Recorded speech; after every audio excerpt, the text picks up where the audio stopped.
Most people don't realize how much their personal information is being bought and sold every day. Data brokers are making billions, pulling details about you from public records and the internet, and then packaging and selling it, usually without your consent. That's how your information lands in the hands of scammers, spammers, even stalkers. It's why you get endless robocalls and why ads seem to follow you everywhere. That's where Aura comes in. Aura actively removes your data from broker sites and keeps it off. They also instantly alert you if your information shows up in a breach or on the dark web. But Aura goes beyond data protection. With one app, you get a VPN, antivirus, password manager, spam call protection, dark web monitoring, and even up to $5 million in identity theft insurance. All backed by 24/7 US-based fraud support. Other companies might sell just credit monitoring or just a VPN. Aura gives you all of it, together, at the same price competitors charge for just one service. Start your free trial today at aura.com/remove. Protect yourself now at aura.com/remove. It's in our blood, it's in our bones, orange and brown, yeah, we ride for our own like a dog pack running. We ain't alone, game day comes, get ready for the show. It's our call, it's our bark, it's our song. We stand tall, yeah, we've been here all along. Through it all, the dog pound standing strong. We all dogs, yeah, we all dogs. Welcome to the Dogs Podcast with your hosts, Blake Reniker, Justin Shawls, Kenny Mack, and Josh Hall. We all dogs! Hey, what's up, Browns fans? Welcome back to another episode of the Dogs Podcast. Happy Friday. Beautiful, sunny summer day here, and Browns mandatory minicamp and the entire offseason spring program has come to an end. So that's right.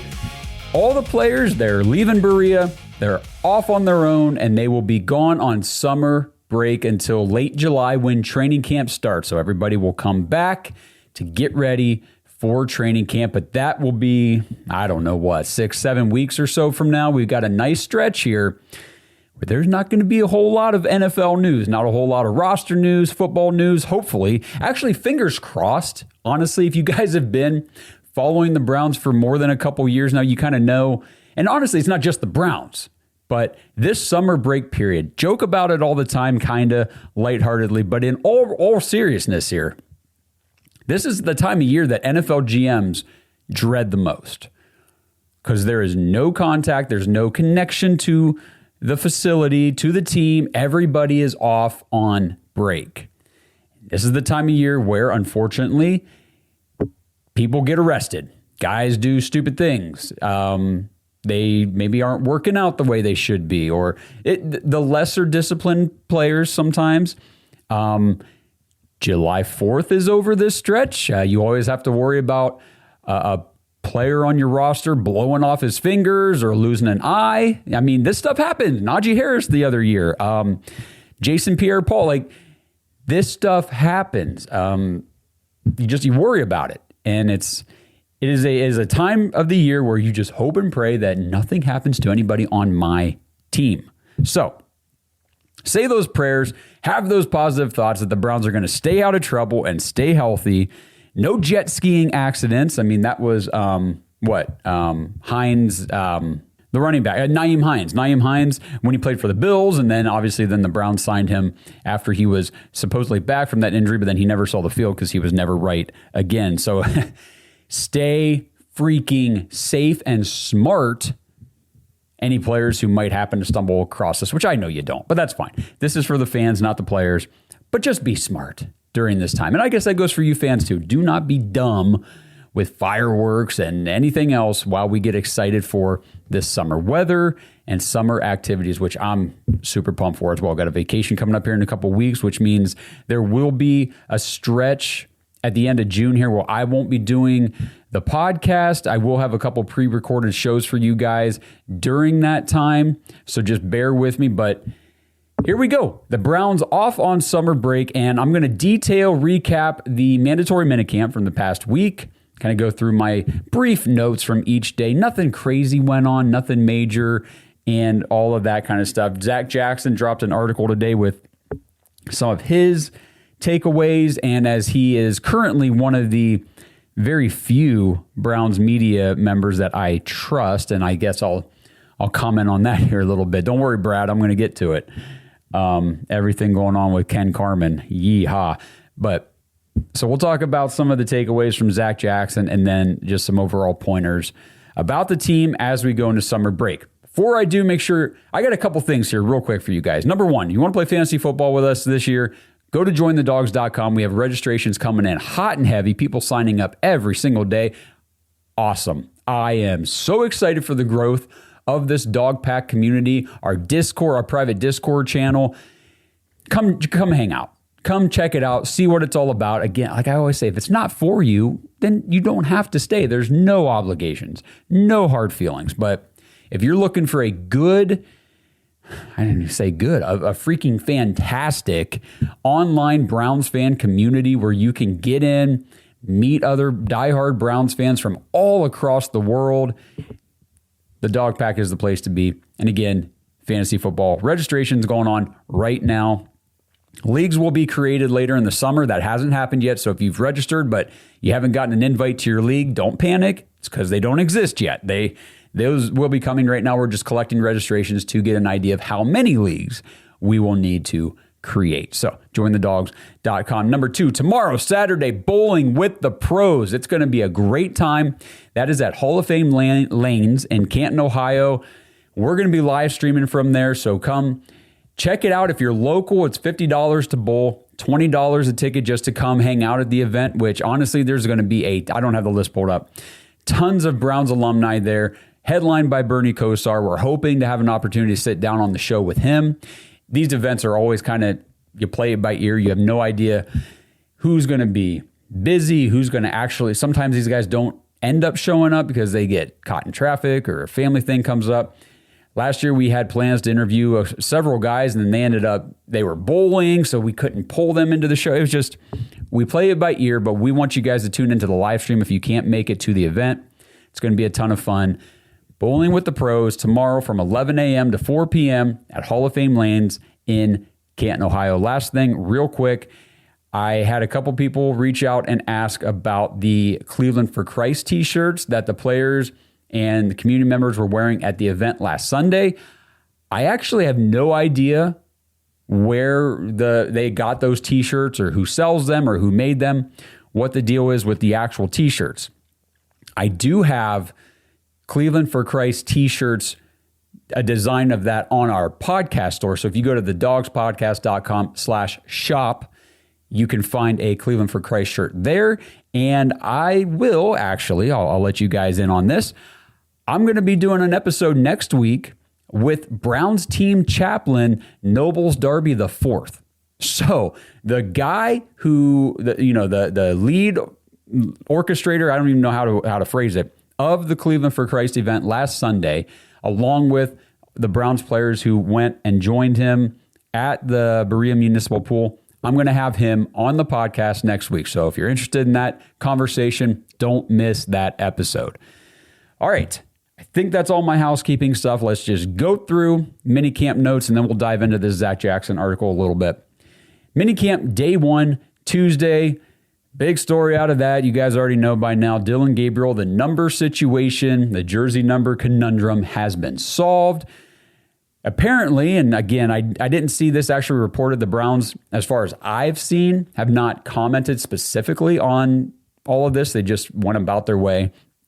But I saw the report last week that they were reaching out to the NFL League office for permission to change his number. And while they have to report number changes to the league office, obviously, and I think they have to get permission anytime a guy wants to change his number, the fact that it was reported was a little interesting considering the Browns had no quarterback numbers to assign. All numbers 0 through 19 were all taken.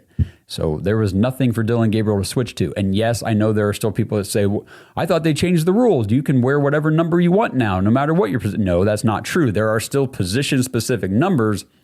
The allowable numbers for each position expanded. That was the rule change a few years back. Like wide receivers can now wear single digits. Quarterbacks can now wear number 0. Things like that. But quarterbacks are 0 through 19. So apparently, from what I understand, the way I took it, the Browns were seeking approval to let Dillon Gabriel wear number 6, which is Jeremiah Owusu-Koramoah's number.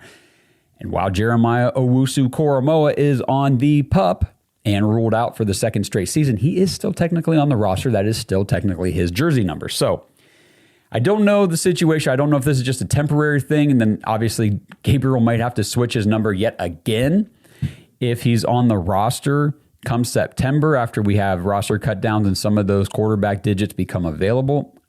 I don't know. We'll see the situation. As far as I'm concerned with Dillon Gabriel, I see a lot of people in comments on videos and on social media posts asking, why is he even still on the team? Why don't we just cut him? I mean, the QB competition is clearly between Shedeur Sanders, Deshaun Watson. We just drafted Taylor Green in the 6th round of the draft. Like, what are we doing, Dillon Gabriel? Number one, or they'll say, why haven't we traded him yet? So number one, to that point, you got to have a trade partner. You can't facilitate a trade if there's nobody on the receiving end to take him. So there's got to be somebody with interest in him. Now, could there be? Maybe. Okay, this is a second-year quarterback who started, 7 games last year as a rookie. So there's experience there. There's third-round draft capital to him. Whether or not we agree with that third-round draft capital, it exists. And I never in a million years last year would have thought that Andrew Berry would get a 5th-round pick for an injured Kenny Pickett. But he did. So I won't leave anything off the table with Andrew Berry. If he's able to swing a trade for Dillon Gabriel here later in training camp, I could see that happening. Otherwise, I believe Dillon Gabriel will be a roster cut down. He'll get waived. And at that point, he'll probably go through waivers and be put back onto the Browns practice squad. Would be, if they don't trade him, that would be my prediction. He gets cut as a part of the cut down, and then he goes through waivers, and the Browns put him back onto the practice squad. So that is kind of how I see things. But you got to remember, the Browns always have 4 quarterbacks during training camp. So right now they have 4 quarterbacks. So this is nothing new, nothing weird. And I get it. I know there's people out there that just really don't. I think Dillon Gabriel's I think he's a good kid. He's a hell of a college quarterback, excellent college quarterback. Just using that 3rd-round pick on a 5'10", sub 200-pound quarterback, man. Whew. I don't think that'll ever not be funny. But anyway, back to minicamp day 1. So the starting offensive line, this is something I can kind of talk about cumulative here throughout the week. So day 1 was Spencer Fano at left tackle, Zion Johnson left guard, Elgton Jenkins at center, KT Leviston at right guard, and then Titus Howard at right tackle. So the big thing here with the offensive line, I guess, before I start talking more specifics, Todd Monken did say, I think last week, it was, the Browns have 4 of the 5 starting offensive linemen figured out. Now, positions, maybe not quite so much. 3 of the 5, I would say, yes, they've got them figured out. You know it's going to be Spencer Fano at left tackle. It's going to be Zion Johnson at left guard. And you know it's going to be Titus Howard at right tackle. Those are locked in. You can put those down in pen. The 4th player who's a lock is Elgton Jenkins, and that's why the 4th position is not a lock. Because Elgton Jenkins is either going to play center or right guard. And that all depends on, that all depends on the performance of 3 other players. I wished I could name a 4th, but I can't do that. So 3 other players, and I'll tell you who the 4th is. You guys probably already know. It's going to be between Tevin Jenkins. Can Tevin Jenkins take over the starting right guard spot? Then that would mean Elgton Jenkins plays center. KT Leviston, again, can he take over the right guard spot, which would put Elgton Jenkins at center? And for everybody saying KT Leviston sucked last year, yes, he did. He was outright terrible at tackle. Remember, this is a guy, oh man, if my memory serves me correct, he was a practice squad guy for the Rams? Got signed to the active roster, something like that, or I forget if he was a UDFA. Either way, I believe the Browns flipped a 7th-round pick before the season last year, like late August, early September, to get KT Leviston into Cleveland. I don't think there was any plan at the time that, hey, we're going to get this guy and he's going to be a starting tackle for our line, but through injuries and stuff like that, we had no choice. And he was not good at tackle. But Jake Burns at Browns Film Breakdown for months has been highlighting KT Leviston as a guy who could probably play guard at a decent level. Not saying he'd be a high-level starter or anything like that, but his play style, his strengths, the way he blocks, the way he uses his body, his athleticism, the things that make up a guard are the things that KT Leviston has. He's not really cut out to be a tackle. So the Browns are doing that. They're doing what Jake has been begging them to do for months, and they're working him at the guard position. And then the third guy is Parker Brailsford, the rookie center out of Alabama. Can he somehow come through training camp showing that he should be the starting center? And he did get run during minicamp with the first team O-line at center. And in that situation, then you would have Elgton Jenkins playing right guard. So that's where the offensive line currently stands. And those are the things we'll be watching in training camp. Honestly, it is very reminiscent in a way of the 2019 season when we traded for Wyatt Teller. And or maybe it was 2020, I can't remember. And we debated on the show. We're like, okay, we know who the 4 linemen are. We have no idea who's going to play right guard. And then it turned out to be Wyatt Teller. And then he had Pro Bowl careers, and, seasons and everything. Like, had a great career here in Cleveland. So I don't know. We'll see how this whole thing shakes out during camp. The fourth guy I wish I could say was a part of this conversation, but he's not, is Zach Zenter. Third round pick from a few years ago, was out of Michigan, hoping that this guy was going to be a future piece for this offensive line. Just, that ain't going to happen. Not going to work out for Zach Zenter, but we've got guys right now vying for these starting spots, and that's where you want to be. As far as the offensive line goes, well, if you look at the quarterback rotation for the week, so it was Shedeur Sanders on day 1, taking all the first team reps. Deshaun Watson was the first team quarterback on day 2, and then on day 3, they split. That was the plan for the week. One thing I found interesting, and maybe it's a whole bunch of nothing, but I thought it was worth noting, and I'm going to point it out right here to you guys. Let me know in the comments what you think. On day 1, you had Shedeur Sanders as the first day of minicamp was your first team quarterback. And you had, again, Fano and everybody else on that offensive line.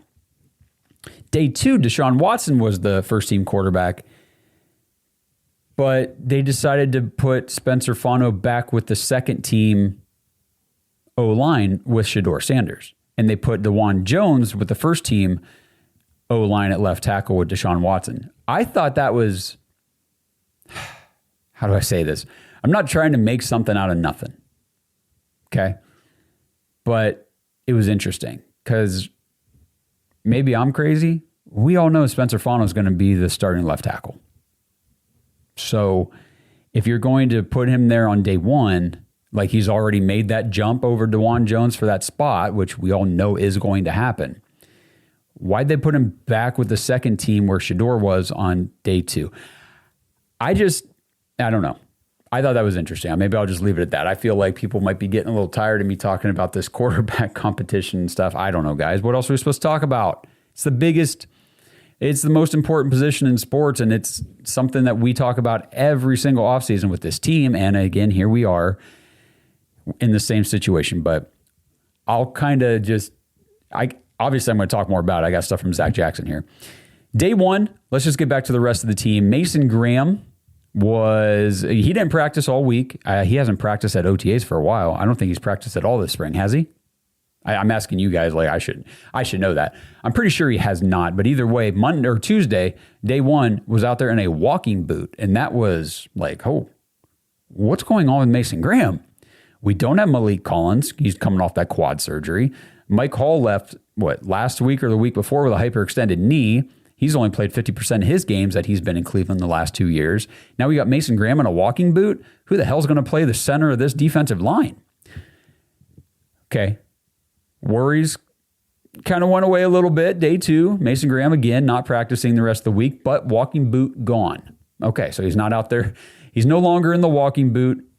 Maybe he had an ingrown toenail. Who knows? We don't get injury updates about these guys. Todd Monken did say, I think it was Wednesday after practice, that He will not comment on player injuries right now, that he will just simply not do it. He won't answer questions. Any question about it, he just says, I won't comment on injuries. But he did say he anticipates having everybody available for the start of training camp. So anybody who's not practicing, which I will go through that list here in a minute, guys who didn't practice this week, he is anticipating having everybody available for the start of training camp. So that means anybody who's out right now with an injury, it doesn't seem to be all that severe. Hopefully, that's the hope. Now, that's what he says. We'll see what happens when training camp actually rolls around. This episode is sponsored by Kalshi. All right, Browns fans, you know, we've all messed around with the sports books before, right? And let's be honest, you're always kind of playing against the house. But with Kalshi, it's different. You're not betting against some sports book. You're trading against other real-world people. There's no house trying to beat you. Kalshi just runs the marketplace. So if you think the public is wrong, like everybody's overreacting to these smoke screens in the draft or sleeping on a prospect, you can literally take the other side of the market. And it's not just sports either. You can trade on other real-world stuff, interest rates, inflation, even wild weather outcomes. It works like this. Simple yes or no markets, your risk is capped up front, and your payout is locked in. So if you trust your takes and instincts, and I know you guys do, go check out Kalshi and see what markets are live right now. So head over to kalshi.com/dogs, KALSHI.com/dogs, DAWGS. Deposit just $20, and Kalshi's going to match you. They're going to put $20 free into your account. That's a great deal to get started. So again, kalshi.com/dogs, $20 match when you deposit $20 into your account. This episode is sponsored by Trollco. Browns fans, there's a phrase that has been used around the blue-collar world forever. Dirty hands, clean money. The idea that you show up, you put in the work, and you build your ideal life because of it. Sound familiar? That is Browns country. And Trollco is a clothing brand built around that very belief. Two guys who worked the oil patch looked around and could not find a single brand that represented people like them. So they started making workwear, tees, hoodies, and hats all by themselves. You know, gear for the person who works hard all week and still brings that same energy to the tailgate on Sundays. And I know I'm talking Cleveland in general, but Northeast Ohio is that blue-collar, work hard, earn what you have area. Whether it's you or somebody you know, a family member, your dad, your brother, uncle, whatever the case may be, you guys know what that dirty hands, clean money phrase truly means. So check out what they have to offer. Head to trollco.com/dogs. That's TROLLCO.com/dogs, DAWGS, and use code DOGS25 for 25% off your first order. Most people don't realize how much their personal information is being bought and sold every day. Data brokers are making billions, pulling details about you from public records and the internet, and then packaging and selling it, usually without your consent. That's how your information lands in the hands of scammers, spammers, even stalkers. It's why you get endless robocalls and why ads seem to follow you everywhere. That's where Aura comes in. Aura actively removes your data from broker sites and keeps it off. They also instantly alert you if your information shows up in a breach or on the dark web. But Aura goes beyond data protection. With one app, you get a VPN, antivirus, password manager, spam call protection, dark web monitoring, and even up to $5 million in identity theft insurance. All backed by 24/7 US-based fraud support. Other companies might sell just credit monitoring or just a VPN. Aura gives you all of it, together, at the same price competitors charge for just one service. Start your free trial today at aura.com/remove. Protect yourself now at aura.com/remove. One guy that did make an appearance back on the field after missing all of OTAs with an injury, recovering from the knee injury that he sustained in Week 18 last season, was Luke Whippler. So another offensive line guy, another center, somebody battling for a spot here in the rotation, whether it's, maybe he can try to fight for a first team spot, second team spot, backup, what have you. But Luke Whippler was back at practice this week, which was good to see. Obviously, you want guys practicing. You don't want guys standing on the sideline as much as possible. Let's see. Day 2. So I guess one thing I haven't talked about yet on the show, this came out yesterday. I'm going to talk about this guy right now. Ronnie Hickman he signed his free agent tender with the Browns, so he's locked in for 2026. So our safety room is set. We've got, obviously, the rookie Emmanuel McNeil-Warren, who, again, was not practicing this week, but Ephraim Banda, the safeties coach, did have some comments about him, and I'll get to that. if I remember. You guys know how I do. Sometimes I just, right off the top of my head. Grant Delpit, obviously, who he's also not practicing, and nobody knows if that's injury related or contract related. He's on the last year of his deal, looking for an extension. So Grant Delpit, Zach Jackson said it could be a little bit of both. Might be a little bit of an injury thing going on with him. There might be a contract. Well, I wouldn't say might be. I think that there is a contract situation going on with him. Might be a little bit of a hold in where they show up, but they say, yeah, I'm not going to dress. I'm not going out to practice because I want my new contract before I go out there and risk getting hurt. So we'll keep an eye on Grant Delpit and see what happens. Jack Duffin from the OBR, not necessarily said he's expecting it, but he said there's a chance that a contract extension for Grant Delpit does get done before training camp. So in this summer break stretch, we could get some breaking news that Grant Delpit has signed an extension with the Browns. That's what I hope. I don't want to keep losing guys. I mean, we lost Myles Garrett. Thankfully, we were able to replace him with Jared Verse and a whole bunch of draft capital. Okay, that makes it easier to swallow, but I don't know what you're going to replace Grant Delpit with if you lose him. I mean, we've got some nice young guys in that room. I already mentioned EMW, but you got Donovan McMillan and Chris Edmonds, UDFAs from last year. But you're not replacing Grant Delpit in that defense. We need him. And I hope they get an extension done with him. But Ronnie Hickman, they'll be looking to work out an extension also with him to keep him here it'll probably be a 2-3 year extension for Ronnie Hickman. Again, a UDFA from 2023. First 2 years, didn't do a whole lot. Last year was his first season as the full-time starting free safety, started all 17 games. And, what did he do? Oh, no big deal. Just the third leading tackler on the team. Ronnie Hickman, I think, 7 pass breakups, 2 picks. He had a very good season for the Browns last year, and I don't think that gets talked about enough. So I'm really happy to have Ronnie Hickman officially under contract for 2026. So on day 2, I'm not trying to knock Deshaun Watson here, but he was the one who threw the pick 6. Ronnie Hickman had a pick 6, and he almost had a second interception in practice, a pass, again, off of Deshaun that Carson Schlesinger tipped. And if Hickman could have come down with it, would have been his second pick 6 of the day. So you got guys looking pretty good on this defense. Obviously, Schlesinger, Quincy Williams is flying around the field. I think he's going to be a ton of fun. I think Browns fans are going to really like Quincy Williams. He's a high energy guy. He's a positive vibes type of player and maximum effort, maximum hustle. I really enjoyed watching Devin Bush the last couple years, and I was hoping the Browns would re-sign him. Quincy Williams was my top target for the Browns if they weren't able to bring Devin Bush back. And honestly, I'm more excited about Quincy Williams now than I think I would have been having Devin Bush back. I think his play style is going to fit what Mike Rutenberg wants to do with this defense very well, and especially alongside Carson Schlesinger. And it seems like those two have a fantastic relationship already building on that defense. Denzel Boston, let's talk about these wide receivers real quick. I got a point I want to make about this. So Denzel Boston, he's making plays every day. Turning heads. People at camp just can't say enough great things about Denzel Boston. That's awesome, man.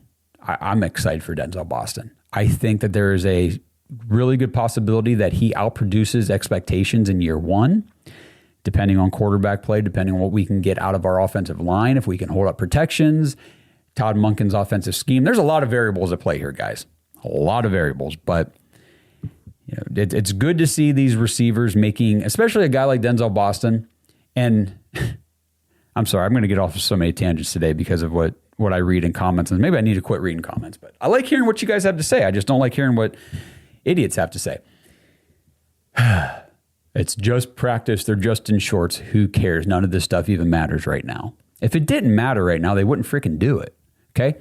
There are things that you got to take with a grain of salt during spring practices when they're out there in shorts and stuff, but there's also other things that you can glean from this whole situation. Denzel Boston is a perfect example of he came into the NFL out of college with a superpower, which was contested catch downfield ability. So when you see that ability translate immediately, not it took him a while to get up to speed, or he dropped some passes or didn't come down with some catches for, the first part of the summer, and then it started to click. Boom. Day one, this guy is mossing defenders out there in practice, coming down with contested catches, sideline grabs. I don't know if he's dropped a pass. Like, they say he catches everything. So for me, that's encouraging. Like, when you have things that you did really well in college and they immediately translate in, and I know they're not in pads, but it's still a competitive situation where you have a defender coming up trying to knock a pass away, break up the pass, defend you. It's more like flag football with helmets, but it's definitely physical. And he's already doing exactly what he was touted for doing in college, and that's awesome. The thing I wanted to link here is, I'm trying to find my note on this. Well, it doesn't really matter. So, well, actually, no, here it is. I'm sorry. I got stuff all over the place for this one today, guys. Bear with me. So I guess I'll talk real quick. This is just one excerpt from the Zach Jackson article, but he said Todd Monken's offense is already showing the use of motion and quick passes to guys like Casey Concepcion. The offense is using misdirection to create space and passing lanes for the quarterback. Now, I've seen people here throughout OTAs and minicamp kind of crapping on Casey Concepcion. I mean, he was the Browns, pick in the first round. Denzel Boston was the guy they took a little bit later in the second round. And listen, one of these guys is going to become the Browns wide receiver one. That's what I believe. I hope I'm right about that. I think both guys could be almost equal parts dominant for this offense. Now, you see the big highlight plays, like I said, from Denzel Boston in camp. And honestly, if you go back, that's exactly what I expected to be the case. I said from the beginning, we said on this show, Denzel Boston's going to be your big outside perimeter wide receiver. He is going to have the opportunity and make those highlight sideline grabs, the 50-50 catches down the field where he jumps up and does the Mike Evans and comes down with it. And that is going to create so much hype on social media. Those clips are awesome. And there's nothing wrong with that. I don't hear what I'm not saying. Casey Concepcion, though, in practice, from what I've been reading and seeing and everything, he's doing exactly what I expected the Browns to do with him. You scheme up quick ways to get the ball in his hands so that he can use his insane ability after the catch. That is his superpower. Creating yards, creating plays after the catch. He's got to have the ball in his hands and then watch the magic happen. So I am actually very pleased with everything I've read and seen about these two rookie wide receivers for the Browns because they're doing exactly what I anticipated them to do. Denzel Boston is going to make those big plays on the outside down the field. That is his calling card.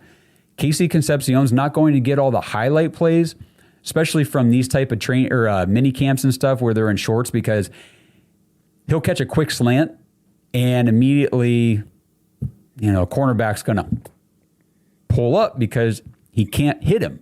so that's the end of the play right there. And it's nothing exciting to watch on a clip on social media. It just isn't. So they're not going to post them. They're not going to worry about it. But those are the type of plays that go for big yards if he breaks a tackle. So when that cornerback comes in to hit him, if he puts a move on the guy or breaks the tackle, it's going to go for big plays in a game. So I guess what I'm saying by saying all of that long-winded explanation, don't underestimate Casey Concepcion just because we're seeing all the big highlight videos of Denzel Boston. You can be excited for Denzel Boston. Please, by all means, do it. Be excited for Denzel Boston. I'm excited for Denzel Boston. But don't do it at the expense of your expectations for Casey Concepcion, okay? That's all I'm saying. I think both guys are going to be very good.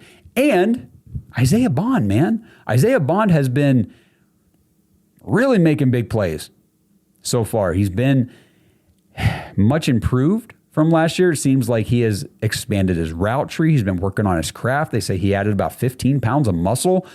You see photos of him from in-game last year.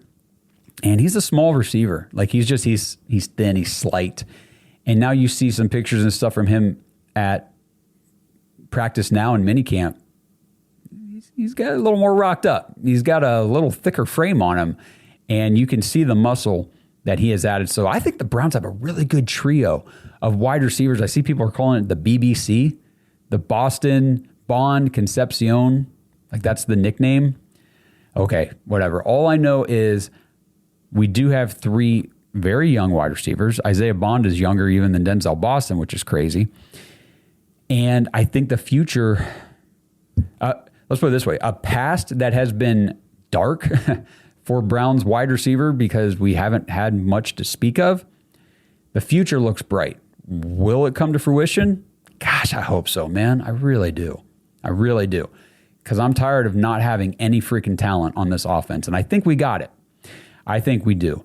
Jerry Jeudy. I mean, we're talking about wide receivers. Might as well just continue here a little bit. So Jeudy practiced Tuesday, Wednesday, not on the field yesterday for the finale on Thursday. Asked about it after practice. It was kind of funny. Todd Monken said that he wouldn't comment on injuries, but then they asked why Jerry Jeudy wasn't at practice yesterday.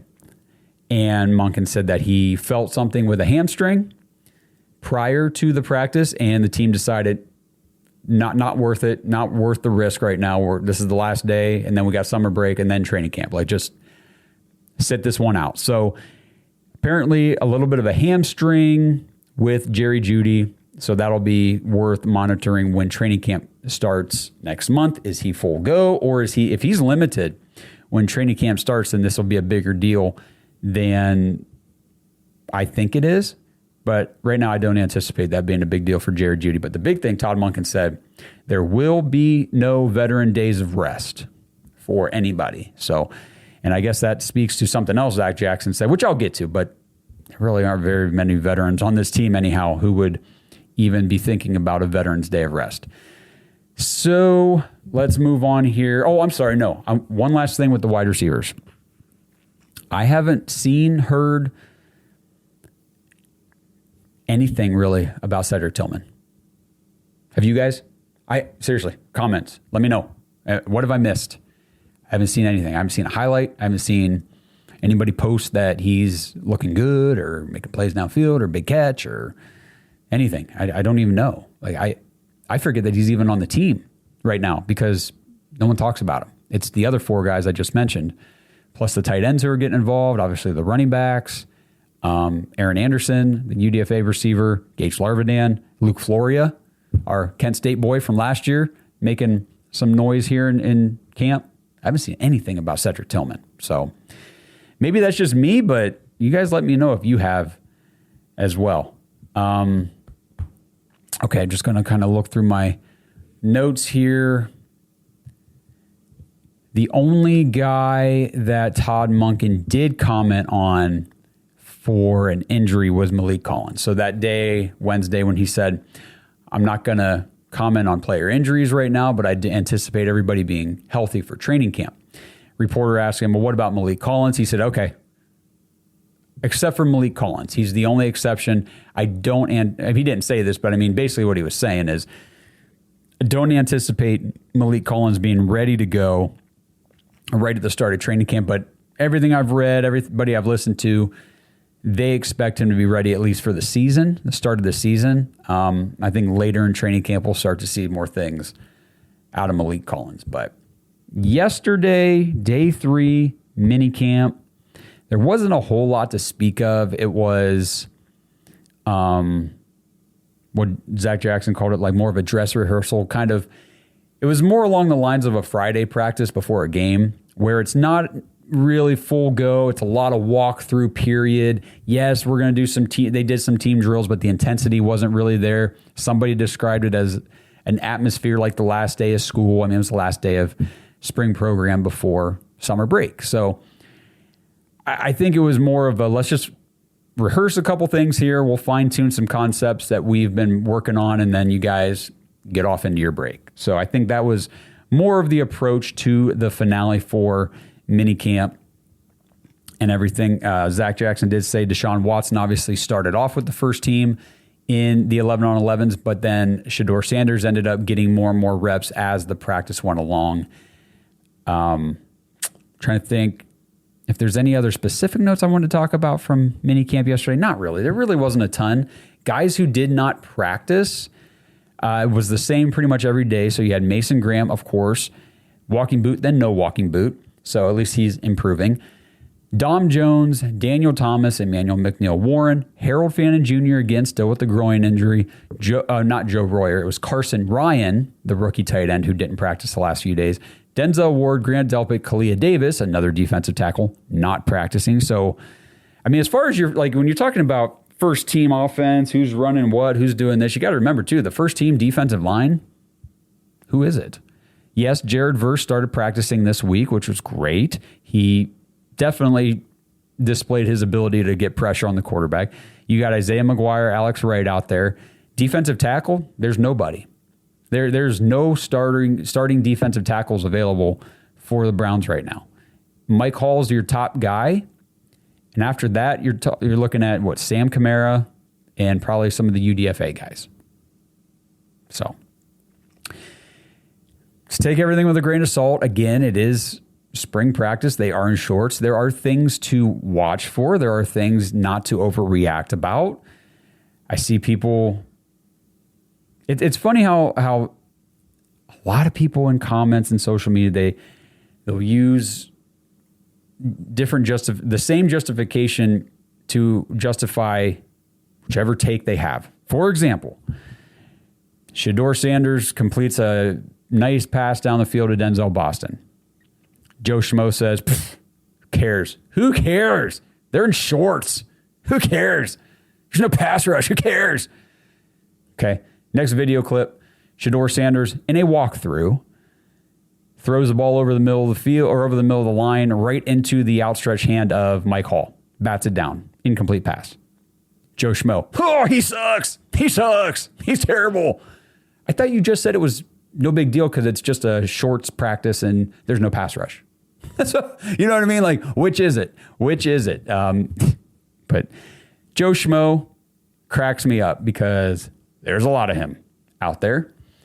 And we'll just kind of leave it at that. You guys know a whole bunch of Joe Schmoes, I'm sure.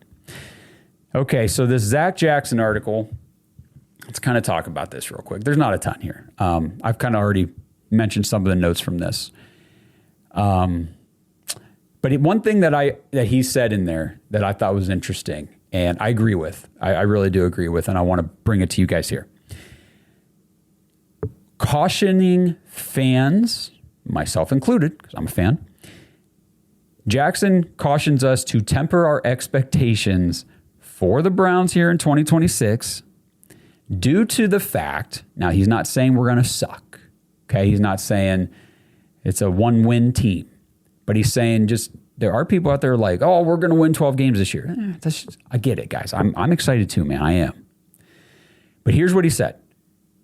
On the 90-man roster right now, we got a 90-man practice roster. They cut down to 53, obviously, in late August. On the 90-man roster right now, 90 players. 90. Almost 100. Do you know how many of those players are 30 years old or older? 5. That's it. 5 players out of 90 on this roster are 30 years old or older. You got Titus Howard, Elkton Jenkins, Malik Collins, Michael Burton, who is the fullback, if you guys aren't familiar, and Deshaun Watson, who's going to be 31 in September. That's it. 5 players out of 90 who are over 30 years old. Everybody's really, really young. And it's not a bad thing. It's a match your expectations with the reality type of thing. And he says that when the Browns cut down to 53, don't be surprised. He said there's a very real possibility that between 25 to 30 players on that 53-man roster, so half of the team will have just 2 years or fewer of experience in the NFL. So what the reality is with the Cleveland Browns right now, what you're looking at is a very young very inexperienced roster. Talented. I believe it's talented. It's young talent. It's still developing talent. So that's where the temper, the expectations come from. I'm excited for the growth of the team. I'm excited for the young players that we have on this roster. But it might be a 2-year grind to maximize the aggregate of all of this young talent. If you had, a locked in, veteran wide receiver 1 who's a stud, and this is going to be like his 7th year in the season, and he's wide receiver 1, he's the go-to guy. And, you've got a 3rd, 4th year running back who's maybe going into his contract season and he's played at a high level and your quarterback's been around for a few years. But then you infuse a rookie tight end, another rookie receiver, a rookie left tackle. Some of that, then it's different than having all of those positions be 1st or 2nd year guys. And I get it. I totally agree with Zach Jackson on that point. So maybe this is a good point here. We'll take a quick break, come back. I got a voicemail to play. We'll talk about quarterbacks, and we'll wrap it up. Hey, Browns fans, are you guys looking to finally learn a new language without sitting through those boring lessons? Then you've got to check out TalkPal, the AI-powered language tutor that lets you actually practice speaking naturally anytime you want. Whether you're learning Spanish, French, Japanese, German, whatever it is, TalkPal gives you real conversations with AI so you can improve faster and build confidence speaking in real-world situations. And one of the coolest parts, it feels like texting or talking with a real person. You can practice pronunciation, grammar, listening, even role play different scenarios like ordering food, traveling, job interviews, and do it all from your phone. And unlike traditional language apps, TalkPal adapts to your skill level. So whether you're a beginner or an advanced learner, everyone gets something out of it. So if you've been wanting to learn a new language for travel, for work, or just for fun, give TalkPal a try. Click the link below in the description to get up to 79% off when you try TalkPal today. Try TalkPal and start speaking that new language with confidence.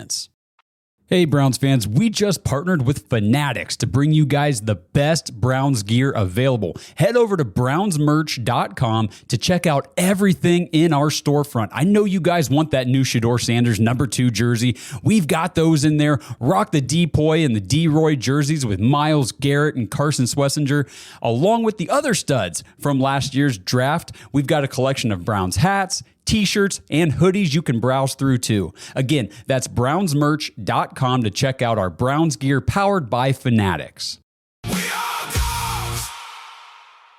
Okay, I lied. I got 2 voicemails, and the first one here is from Brad, and I'm pretty sure he's going to open us up with a song.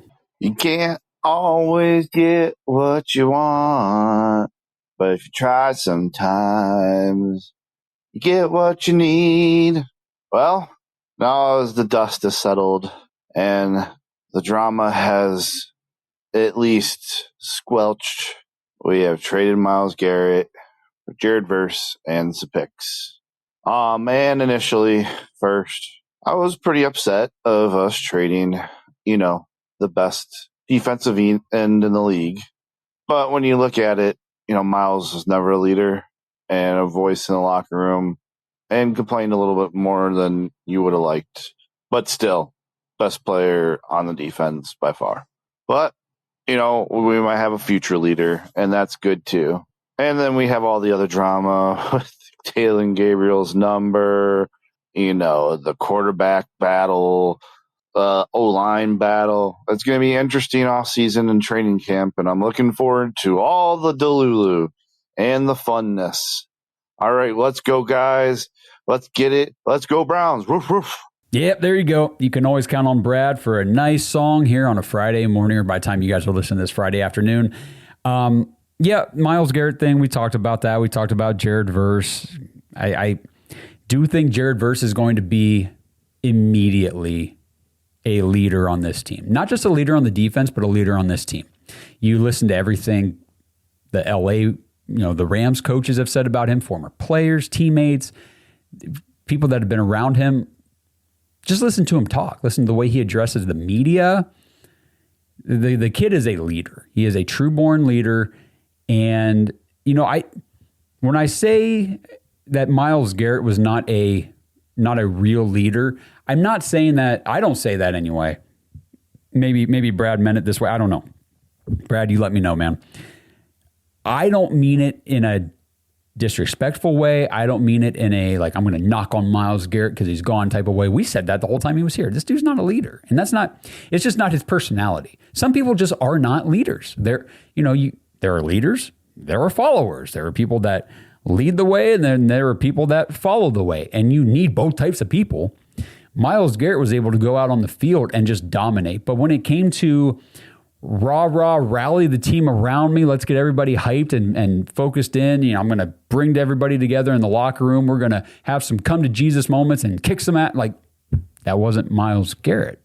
It's not his personality. It's kind of the way everybody wanted Kevin Stefanski to be, hooting and hollering and breaking clipboards and smashing headsets on the sideline. It's like, but that's not his personality. So we don't want these people to be fake. We may not like that they lack certain personality traits that we wish they had, but you also can't force them to have those traits if they don't have them. So I think Jared Verse is going to be a great addition to this team. Very excited to have the young man on the roster.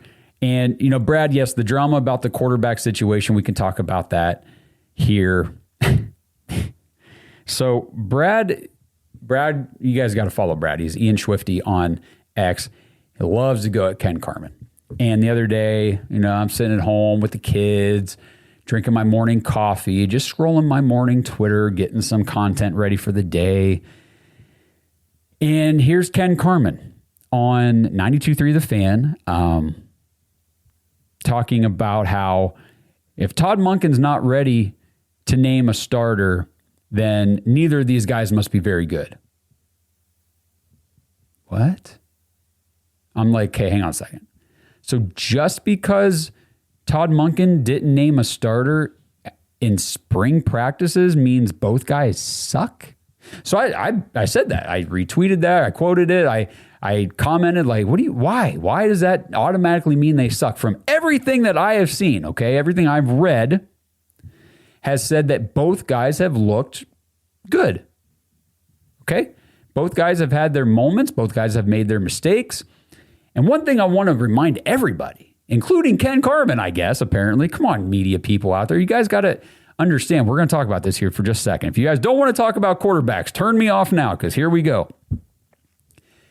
This is practice. This is spring practice. This is insta-freaking-lation time. We have a brand new head coach, all new offensive coaches, a whole new offensive system that these guys are trying to learn. And our Cleveland media acts like these quarterbacks should be freaking perfect at practice. If they throw one pass that's behind a receiver, or one pass over somebody's head, or it hits the ground, they suck. They suck. Now listen, I guess maybe we'll start out with this too here. You guys know how I feel. And I always say I'm not going to go into the feels, but here we go. Zach Jackson agrees with me. I read it in his article today. There ain't no point in playing Deshaun Watson. There's none. You got a young team, young roster. The future is tomorrow, not now, and it sure as hell isn't yesterday. It makes no sense to play Deshaun Watson. None. Zero. Shedeur Sanders. It's the only one that makes sense to play. Do I believe he has untapped potential and untapped ceiling that we don't know what it is yet? Yes, I do. Have I ever said that I guarantee he's going to be the future or, this top elite quarterback? No. That's why I want to see him play, because I don't know. I want to know. I want to know for sure before I invest potentially 2 first round. We had this conversation last year. Oh my gosh, it's like Groundhog Day around here. Before I invest 2 first round picks next year, potentially, in getting my quarterback in the draft, I want to make damn sure that this guy's not good. If he's not good, I need to know for sure that he's not good. And if you think, well, I already know he's not good, fine, whatever. Please just turn this off. If you already think that he's not good, you already know for sure, then whatever.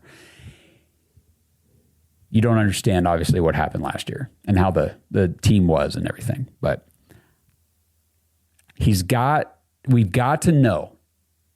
We've got to be able to end 2026 saying, yeah, he's not it. He's not it. Let's go get the guy in 27. Because if we end 2026 going, well, I don't know. He showed some signs, but he only got to start 5 games or something like that. It's like we've just done the Cleveland thing again where we just don't give young quarterbacks a fair shot before throwing them to the curb. Now, what is the most realistic outcome for the Browns in this quarterback situation? Don't kill me for saying this, anybody out there. But I think the realistic fans will agree. The most realistic outcome is we're drafting a quarterback in 27. And I only say that because of history. Because of history. History in the NFL, history on this team. So I hope it's Shedeur. I want it to be Shedeur. Man, if you get that, if your quarterback can be a guy that's on a 5th round rookie deal, you can do some pretty cool things in free agency next year or trades, get some players in here, and then next year could all of a sudden be pretty sweet. So that's why it makes more sense to play him. But, going back to the Ken Carman thing, I obviously pissed him off. It's funny because he's doing a show. Like he's doing an on-air radio show, but it must be like commercial breaks. He's checking Twitter, and then he sees that I posted something, so he's firing back at me. He says, oh, you must just need engagement. I know you need your engagement, but you need to relax. Ken, buddy, I don't need engagement, man. Okay? If I say something, it's because I mean it. I never fake anything. I'm not saying something that I don't believe or I don't truly feel just for the sake of doing it. And I don't understand why, and this speaks to the whole Cleveland media with this quarterback situation. Negativity, quarterback drama, these guys suck. That type of rhetoric is really all they seem to know. And this whole time I've said, I think we've said, all of us on this podcast, it doesn't make sense to force the issue right now. It's spring practice. We're talking April, May, June. There's no pads. There's really nothing. This is all preparation, trying to understand the offense, get your base packages down. We're not really doing anything super serious right now. But the Cleveland media is like demanding, Todd Monken, you will name a starting quarterback. And then when Todd Monken's like, yeah, I'm just not there yet. They're like, oh, well, they must both suck. Todd Monken can't even name one of them the quarterback. Oh, man, these guys are terrible. It's going to be a bad year for the Browns. Blah, blah, blah, blah, blah, blah, blah, blah. How about we just wait till training camp? Like training camp will tell us a lot. If these guys struggle in training camp when the pads come on, okay, we got some stuff to worry about probably.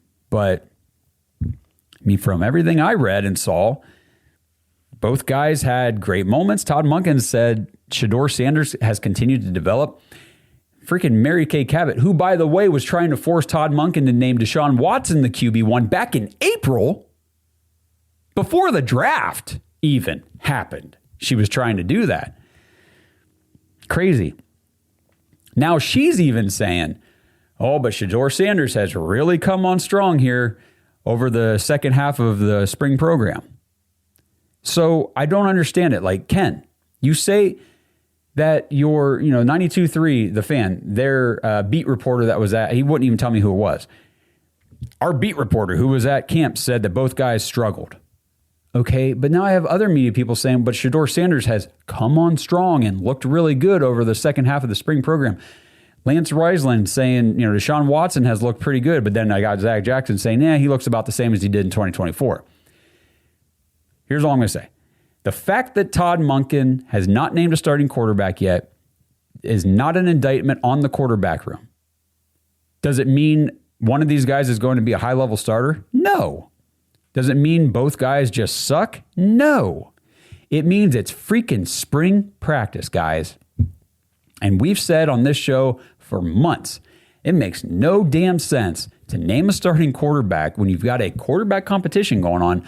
Why rush the decision in the spring before you get a fair evaluation of the guys in training camp over the summer when things are actually happening? So the quarterback battle will continue as we expected. The media apparently was either not expecting it or just so hell-bent on us having a guy named that now they're mad about it and they're just going to throw both dudes under the bus because, I don't know, I guess it's popular or something. I don't know. I didn't mean to go on that long of a tangent. I promised myself I wasn't going to do a super long episode today, and here we are pushing an hour. But I appreciate you guys sticking with me. You know, sometimes I can get long-winded, but the Cleveland media drives me nuts, and I know it drives you guys nuts too. It's why you're listening to this right now, I'm sure, and other podcasts and other content creators that aren't the legacy Cleveland media that are just terrible, man. They're just so bad, but whatever. I got one last voicemail here from Jersey Justin. Okay, scratch that. Not going to do Justin's voicemail on the show today because he did an in-depth schedule prediction, which I want to save for a future episode here over the break. We'll do some schedule talk, record prediction type things as well. That's interesting, Justin. Don't worry, buddy. I got you saved. I will be playing that voicemail here in the near future. But thank you, everybody, for tuning in today again. I'm sorry if I get long-winded or anything. Just, tell me in the comments, dude, wrap it up, shut it up, whatever. I can take it. So no big deal. Love you guys. Appreciate you. Join thedogs.com, get in the private Discord channel, and register for the fantasy football leagues. Do not wait because just putting it off just jeopardizes your chances of getting into the league. If you get in now and register now, you will be in a league. The closer you get to August, the shakier it's going to get. So just don't hesitate. Don't wait. Get in now. Get your registration in for fantasy football. Be ready to go.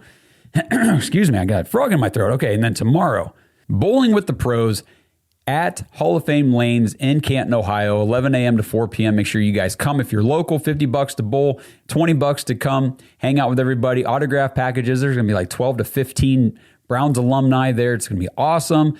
The autograph packages, I think, are $200 a piece. And then we're going to be live streaming. So make sure you guys hang out with us in the chat during the event if you can't make it, if you just want to hang out during the day. And then, actually, I guess that's it. All right, that's all my announcements. That's all my wrap up. Man, it's Friday. It's the weekend. And I guess I'll be seeing you guys tomorrow on the live stream. So until then, let's go Browns. It's in our blood, it's in our bones, orange and brown, yeah, we ride for our own like a dog pack running. We ain't alone, game day comes, get ready for the show. It's our call, it's our bark, it's our song. We stand tall, yeah, we've been here all along. Through it all, the dog pound standing strong. We all dogs, yeah, we all dogs. Thanks for listening to another episode of the Dogs Podcast. Follow us on social media at the Dogs Podcast and join our dog pack community at jointhedogs.com. We are dogs! This episode is sponsored by ISSA. Browns fans, if you're into health and fitness, have you ever wondered how you could maybe turn those hobbies and your passion into an actual career? If that sounds interesting to you, then ISSA has the opportunity you've been looking for. ISSA is the International Sports Science Association, and they can help you become a certified personal trainer in as little as 3 months. And right now you can get $100 off your certification when you sign up through our link, joinissa.com/dogs, DAWGS. Now, certifications are 100% online, self-study, and self-paced. You can study anywhere from your phone, tablet, or computer. And the final exam is open note, open book, aka piece of cake. Except you fitness nuts probably don't eat a ton of cake, so let's just call it a piece of delicious protein bar. And ISSA has the #1 job guarantee in the industry. If you get certified and sign up to be a certified trainer with ISSA, you have a job guarantee or your money back. ISSA has over 10,000 gym partners that have over 73,000 open jobs for trainers right now. And you don't need a 4-year degree or a 2-year degree. You just need your certification to qualify for these jobs. So what are you waiting for? With certification this simple, there's no excuse not to pursue your passion and become a certified personal trainer today. Get $100 off your certification at joinissa.com/dogs. You've wanted to make a change long enough. Now it's time to do something about it. That's joinissa.com/dogs for $100 off your personal trainer certification. Most people don't realize how much their personal information is being bought and sold every day. Data brokers are making billions, pulling details about you from public records and the internet, and then packaging and selling it, usually without your consent. That's how your information lands in the hands of scammers, spammers, even stalkers. It's why you get endless robocalls and why ads seem to follow you everywhere. That's where Aura comes in. Aura actively removes your data from broker sites and keeps it off. They also instantly alert you if your information shows up in a breach or on the dark web. But Aura goes beyond data protection. With one app, you get a VPN, antivirus, password manager, spam call protection, dark web monitoring, and even up to $5 million in identity theft insurance, all backed by 24/7 US-based fraud support. Other companies might sell just credit monitoring or just a VPN.